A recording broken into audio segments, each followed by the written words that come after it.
If you watch social media or you're on it, you'll notice a lot of hate. People talking about what they hate. And as a psychotherapist in therapy, I used to question all the time how couples who once loved each other could end up hating each other.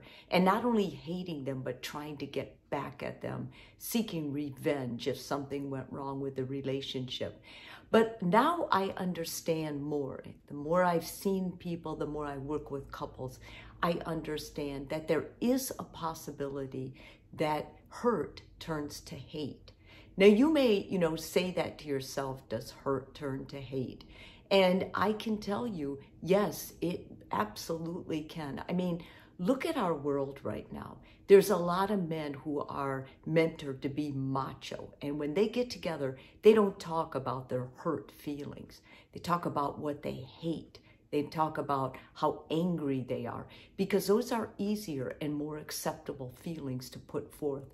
Look at women trying to be as tough as guys. So do women say, oh my goodness, I was so hurt? Usually not. Women talk about how crazy he was, or how much they hate him, because it's easier to deny what you're feeling. A divorce court, for example, when I'm working with couples going through divorce, they'll oftentimes talk about how much they hate each other. And the reason they hate each other is because as this has gone on, both people have rejected the big elephant in the room. And the big elephant in the room is, you hurt me. I'm upset because I'm hurt. I'm wounded. And you caused that. And if they were able to just say that, but most of the time they can't. And so their denial actually fuels the hatred. And they begin talking about hate, because hate and anger are easier to move through. They make you feel more powerful. You can get up and feel angry and hate somebody, but to get up and be vulnerable to hurt is much more difficult. We put up walls. We don't want to admit it. I mean, who do you know of that is comfortable enough in their own skin, who is able to talk about when their feelings are hurt? And it's different, because when you're physically hurt, it's obvious. Something gets hurt on you and other people can see it. But emotional hurt, people don't see that. Although emotional hurt feels as bad as physical hurt. You can get your heart broken and you feel as bad as if you had been in a car accident. So just because other people can't see it doesn't mean it's not going on to you. And it doesn't mean that it doesn't carry an impact and a power in forcing you to get angry or hateful if you don't want to deal with it. So what are the two differences between someone who is feeling hurt and someone who is feeling hate? Well, an obvious one, a person who feels hurt tries to avoid conflict. And although they may get involved when it arises, they'll get upset when it occurs. They're physically, and you can oftentimes see it, they're upset. A hateful person is cold, and they turn actually bitter with revenge.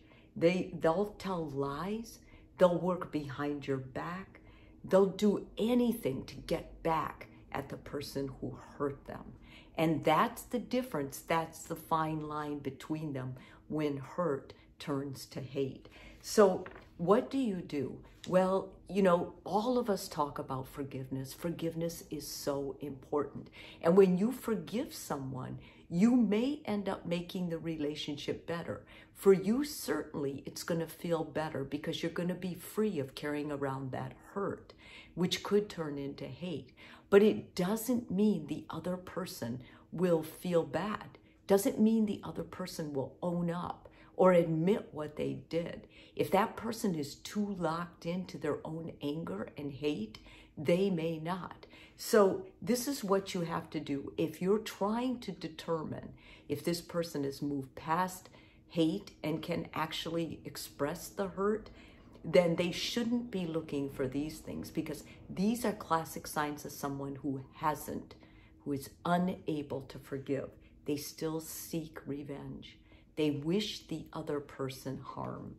They hold grudges, or they ask for compensation. Sometimes these people will actually ask for money after a marriage that's gone bad to say, listen, you stole most of my money indirectly, or if you would have paid me what I was due, you would have owed me a lot more money. That's someone who hasn't forgiven. That's someone who is locked into hate now, which the only person who can unlock that is themselves. If you feel like you're one of these people locked into a hate cycle where you can no longer express your hurt, you're not even aware of it. Maybe you're denying it because it's so powerful, or maybe you have a friend locked into this. I'm going to tell you some steps you can take that can help start leading you out of the way. The first, be open to being a sounding board for a person who has this incredible hurt. That you can see it's hurt, so it's not hate yet, but hate is covering it up. Hate is manifesting it. When you're a soundboard, you basically open up a space, a safe place where they can talk about it, and you'll be non-judgmental, and you will listen to them and be able to hear what they say by saying, so what I hear you saying, the more able you are to be a reflective listener and a sounding board, the more likely that person can actually begin dealing with the hurt instead of allowing it to turn into hate or use the hate to ruin their life. Secondly, if the hurt is so deep and you feel it, or someone you're trying to help, seek therapy. Therapists are really good at getting to the heart of the matter, the feelings, and that's what needs to happen. That person needs to be validated that what happened to them was hurtful, and it would have been hurtful to anyone. And not being able to deny it or to keep it, under a rug, or being able to say, I'm never going to let anybody know this because they'll think I'm stupid. That's ridiculous. When something hurts you, you have to let people know. You can't carry that around. It turns into hate, and hate is really heavy to cover. Fourthly, hate is not a mental illness. You're not going to get a diagnosis and get a pill. You are going to get therapy to help you work through that. And lastly, praying, meditating, those two things really help. Journaling can help, but journaling is like a prelude to dealing with it. Eventually, if you journal, you're going to also need to talk to a therapist. Many times, praying and meditation can help it come to your mind.